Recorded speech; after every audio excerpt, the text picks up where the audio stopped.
Hi, in this video, we are going to learn how to find the sample size if we want to study one population proportion, but there is no prior value for a sample proportion.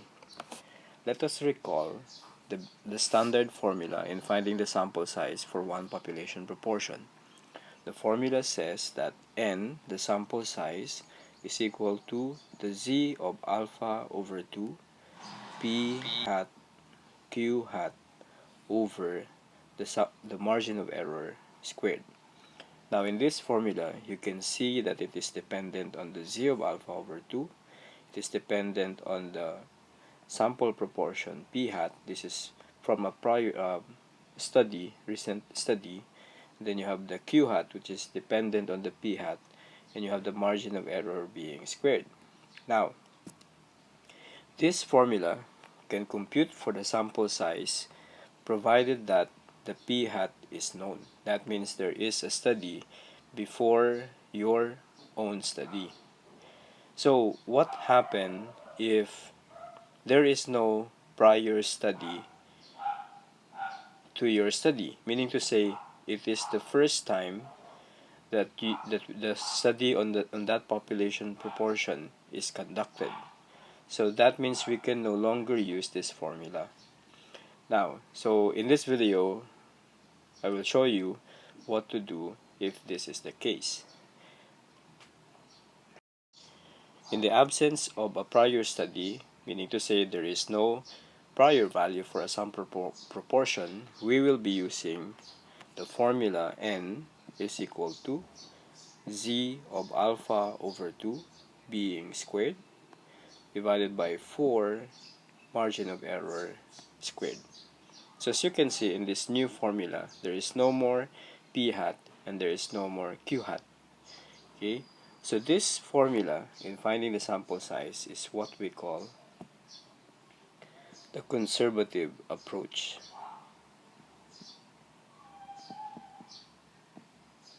It is not dependent on a prior study. Now before I will show you how to apply this formula, let us connect this to the previous formula. So why is it now that the formula is z of alpha over 2 squared over 4e squared? Now the conservative approach is like this is a safe approach. Again, let's go back to the formula, the old one. N is z of alpha over 2, the p hat and the q hat over the margin of error squared. So again, the p hat is something that could come from a previous study. Let's say before your study, someone made a study and they found that the sample proportion is 0.80. So that means your p hat is 0.80 and the q hat in that sense is 0.20. Now in the absence of this value, if there is no prior study, we have to do the safe approach, the conservative approach. That is, we have to assume that in a given sample,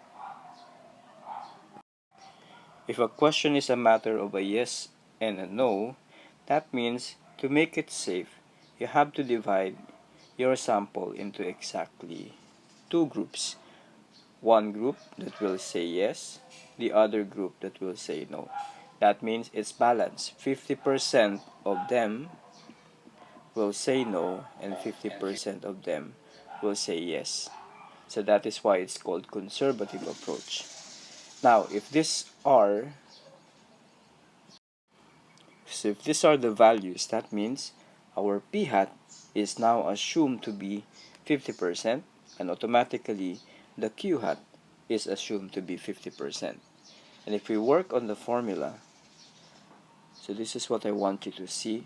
What will happen to the formula is that n is z of alpha over 2, and then you have the square, then the p hat is taken as 0.50, the q hat is 0.50 over the e squared.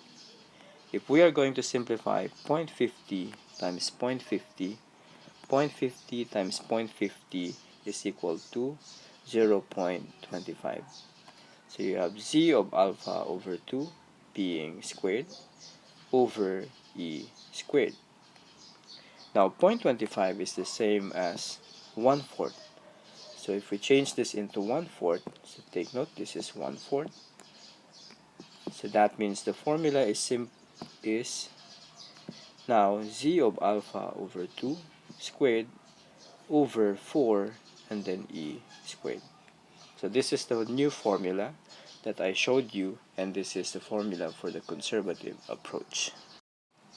So this formula now is solely dependent on the confidence level that you want to set for your sample size and to the margin of error.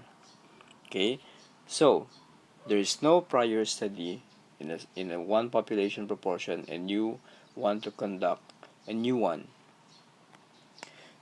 So if I say that I want that study to be 95%, to have 95% confidence level, and in the proportion, the margin of error, meaning to say your range for the confidence interval should go only to some extent, and let's say only for 5%, so that means 0.05.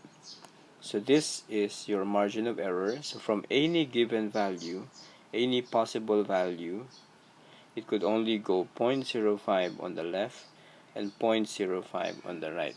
Okay, so to compute for the sample size, now the z of alpha over 2, which is equal to the z of the confidence level is 95%, so the significance level is 5%. Significance level is the alpha. Therefore, the alpha over 2 is 2.5% or 0.025.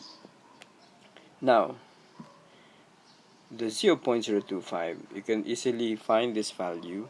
You just refer to resources, and the 0.025 is equal to 1.96.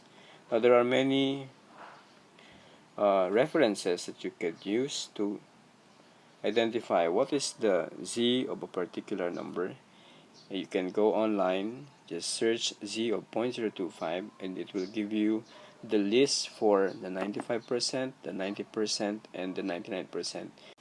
Okay, now to continue, now that we have the z of 0.025, the formula says n is z of alpha over 2, 1.96, which will be squared divided by 4. The margin of error, it cannot go beyond 5%, so 0.05, which will be squared. When you compute for this value, this becomes 384.16. And always remember that whenever we get the sample size, you have to round it up. So the 384.16 is actually 385. So you must have 385 respondents in your survey if you want to conduct a study on one proportion, given that the confidence level is 95%. That's what sets your 1.96, and with a margin of error of 5%. Okay? So as a quick exercise, I want you to try the formula. Now suppose you want to conduct a study, this time with 99% confidence level, and so that's confidence level, and the margin of error for your study will be 2%. So find the sample size that will meet this condition if there is no study before your study. Okay, so pause the video for now and then try to find the sample size, and then once you have the solution and the answer, click play and you will see the correct answer.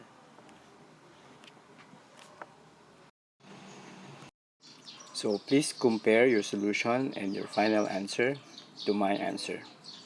Okay, so I hope we have the same answer.